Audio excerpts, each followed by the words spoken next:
Hello friends, ഇനി നമുക്ക് കുറച്ച് ഐതിഹ്യം കേട്ടാലോ. കണ്ണൂർ ജില്ലയിലെ മാവിലായിൽ സ്ഥിതി ചെയ്യുന്ന പ്രസിദ്ധമായ കാവാണ് കച്ചേരിക്കാവ് അല്ലെങ്കിൽ മാവിലായി കാവ്. ഇവിടുത്തെ ഉത്സവവുമായി ബന്ധപ്പെട്ട പ്രധാന ഐതിഹ്യം അടിയുത്സവമാണ്.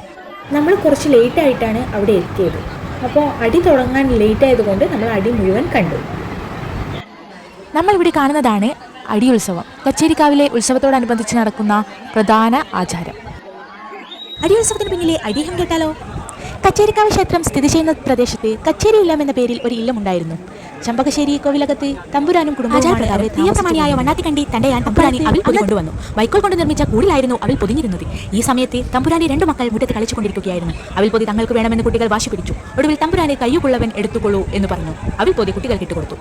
അവർ തമ്മിൽ അവിൽ പൊതിക്കായി ഉന്തും തള്ളും അടിയുമായി. അടികാര്യമായതോടെ തമ്പുരാൻ ദേവതാരീശ്വരനെ പ്രാർത്ഥിച്ചു. ദേവതാരീശ്വരൻ പ്രത്യക്ഷപ്പെട്ടെങ്കിലും കുട്ടികളുടെ അടിപിടി കണ്ട് കുറച്ചുനേരം കൗതുകത്തോടെ നോക്കി നിന്ന ശേഷമാണ് അവരെ മാറ്റി നിർത്തിയത്. കുട്ടികളുടെ അടിപിടിയിൽ ദേവതാരീശ്വരൻ സംപ്രീതനായതിനാൽ ദേവപ്രീതിക്ക് വേണ്ടി കച്ചേരിക്കാവ് ക്ഷേത്രത്തിലെ ഉത്സവത്തിന് അടിയുത്സവവും തുടങ്ങുകയായിരുന്നു. വൈക്കോലിൽ തീർത്ത അവിൽ പൊതി വണ്ണാത്തിക്കണ്ടി തണ്ടയാൻ കുടുംബമാണ് ഇക്കാലത്തും കൊണ്ടുവന്നിരുന്നത്. അടി കൂടാൻ അവിൽ പൊതിഞ്ഞു കൊടുക്കുന്നത് തമ്പുരാന്റെ പരമ്പരയിലെ മധുസൂദനൻ തങ്ങളാണ്. അടിയുത്സവത്തിന് വ്രതങ്ങളും ചടങ്ങുകളുമുണ്ട്. ജാതി വിവേചനം നിലനിന്നിരുന്ന കാലത്ത് ദേവതാരുടെ ഉത്സവം ജാതിഭേദമില്ലാതെ നടന്നു വന്നിരുന്നുവെന്ന് പ്രത്യേകം എടുത്തു പറയേണ്ടതാണ്.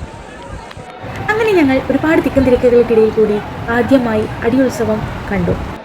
ഒരു കണ്ണൂരുകാരിയായ ഞാൻ ഈ അടിയുത്സവം കാണുന്നത് ഒരു കൗതുകകരമായ കാഴ്ചയായിട്ടാണ്. കാരണം ഞാനിതുവരെ ഈ അടിയുത്സവം കണ്ടിട്ടില്ല, പറഞ്ഞു കേട്ട അറിവ് മാത്രമേ ഉള്ളൂ. ഇതിൽ ചിലരുടെയൊക്കെ കയ്യിൽ വൈക്കോൽ കാണാം, അത് അടി ചെയ്ത് വാങ്ങിച്ചതാണ്. എന്നെപ്പോലെ കാണാത്തവർക്ക് വേണ്ടി ഞാൻ ഇത് കാണിക്കുന്നു എന്ന് മാത്രം. അത്രമാത്രം ജനത്തിരക്ക് ഇതിൽ നിങ്ങൾക്ക് തന്നെ കാണാം. അതുകൊണ്ട് തന്നെ മുന്നിലേക്കൊന്നും പോകാൻ പറ്റില്ല.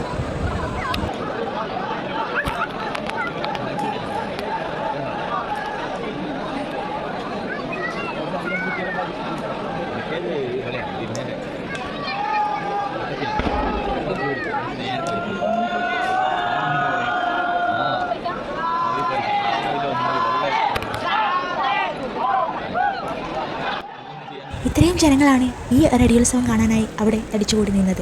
അപ്പോൾ അത്രയും പ്രധാനപ്പെട്ട ഉത്സവമാണെന്ന് നിങ്ങൾക്ക് ഏവർക്കും മനസ്സിലായിട്ട് കാണുമല്ലോ. അപ്പോൾ എല്ലാവർക്കും ടാറ്റ ബൈ ബൈ. അടുത്ത വീഡിയോയിലേക്ക് വീണ്ടും കാണാം.